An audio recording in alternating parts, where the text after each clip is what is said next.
Mungkin dulu mungkin kali ya. Nama saya Fajar Firmansyah. Saya Muhammad Latif. Saya Rudi Alam. Saya Simon Terama. Ya, ini salah satu anggota kita.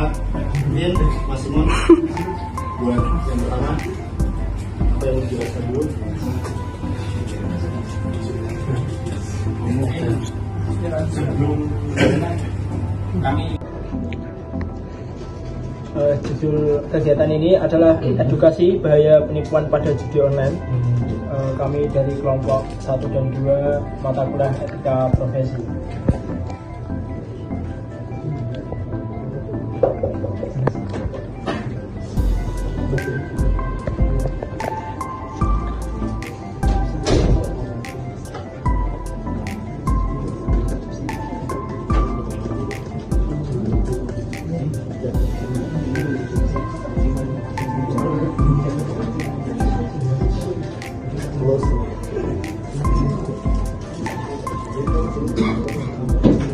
Oke, baik. Mungkin di sini aku akan menjelaskan bagian yang pertama ya. Yang pertama itu terdapat definisi dari judi online. Nah, judi online itu sendiri merupakan sebuah kegiatan permainan yang dilakukan dengan sebuah taruhan atau berharga dan dapat dimenangkan secara daring. Contohnya kasino, roulette, judi bola, slot, dan lainnya.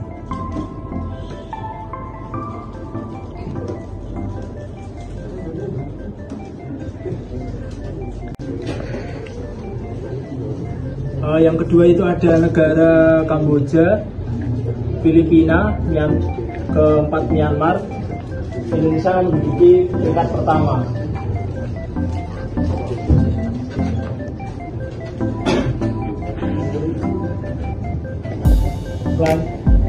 Ya, ini adalah resiko dari judi online. Salah satunya adalah kerugian finansial dan masalah hukum, rusak data mental, kriminalitas. Kerugian finansial berpengaruh pada menghabiskan uang dalam jumlah besar hingga menjual aset atau barang berharga untuk berburu. Masalah hukum, bermain judi online merupakan tindakan ilegal yang membuat seseorang akan menghadapi tuntutan hukuman dan denda. Pemain judi sering mengalami stres, kecemasan, dan depresi karena tidak dapat mengendalikan perilaku mereka. Ada game judi online membuat seseorang akan terus-menerus mencari cara untuk mendapatkan uang. Ini dapat mengarah pada tindakan seperti pencurian, perampokan, atau kriminalisasi.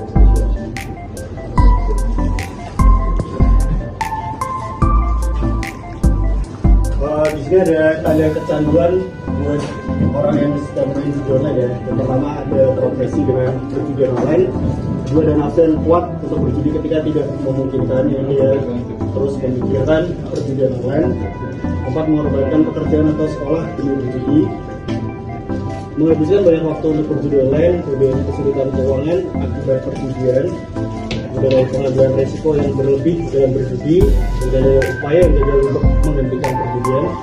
Kemudian ada berbohong tentang aktivitas berjudi online, kemudian ada terakhir isolasi sosial dari masalah dunia.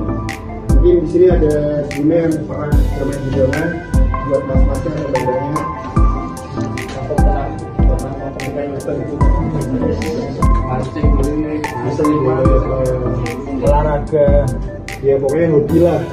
Terus bisa mendepositkan harta atau properti yang dimiliki, contohnya seperti bisa nabung, investasi.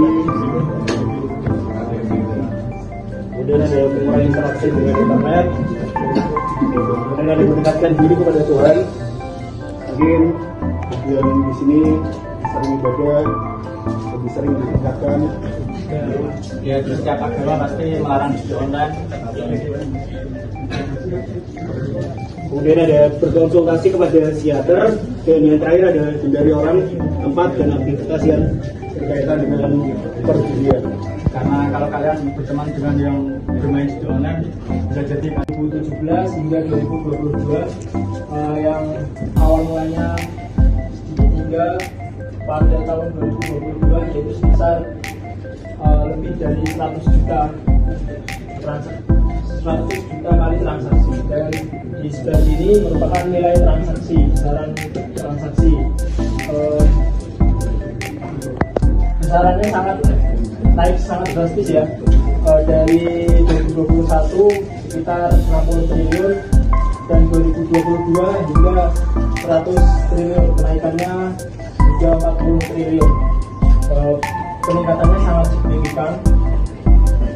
Dan Kementerian Kominfo juga karena aduan masyarakat melalui tahapan berikut.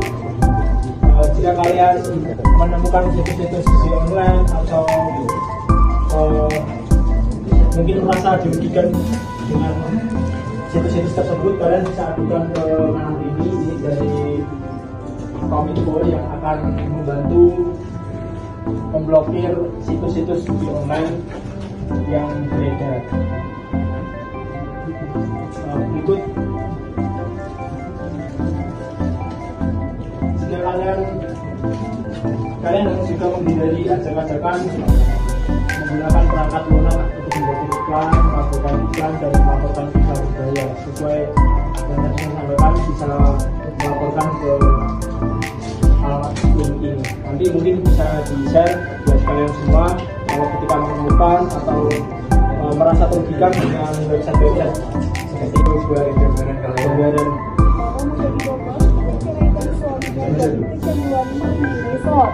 Mama muda bernama Indriani itu memilih bercerai lantaran tak tahan dengan tingkah suaminya karena memiliki banyak hutang lantaran kecanduan judi slot tersebut.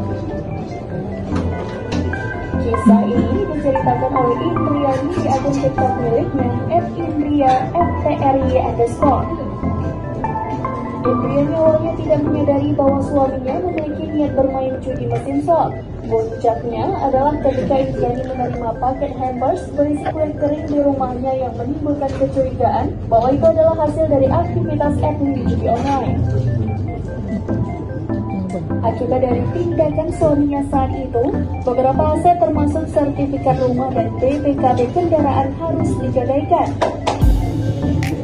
Pada akhirnya, Pengadilan Negeri Cibinong mengabulkan permintaan perpisahan mereka pada Juli 2000.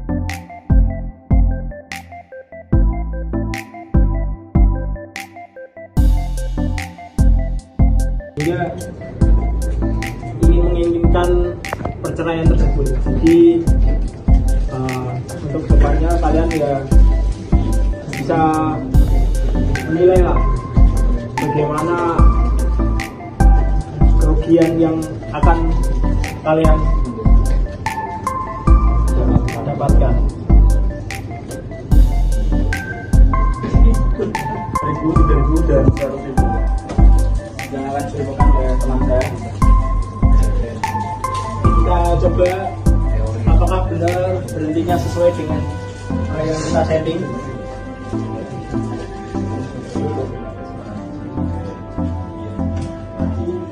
Ya, untuk pertamanya berhenti di 1.000.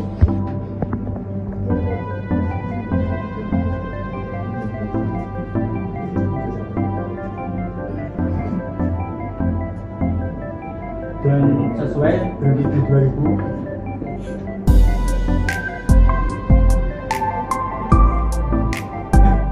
Dan sesuai masih berhenti di 4.000. Kalau untuk selanjutnya pasti akan berhenti di 3.000 sesuai algoritma yang kita buat.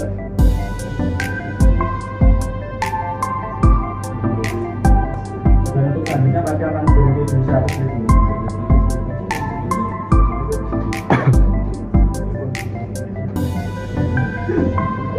Berikut adalah contoh bahwa aplikasi judi online disetting oleh pemilik aplikasinya.